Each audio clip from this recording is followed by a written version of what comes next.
మన జీవితంలో పాత అలవాట్లుంటాయి. పాత డిజైర్స్ ఉంటాయి. గతంలో బాగా సినిమాలు చూసే పిచ్చుందనుకో నీకు.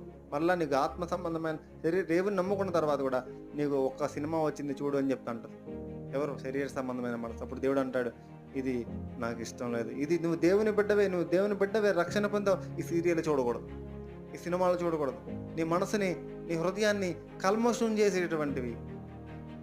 చేసేటటువంటి వాటికి నువ్వు వెళ్ళకూడదు.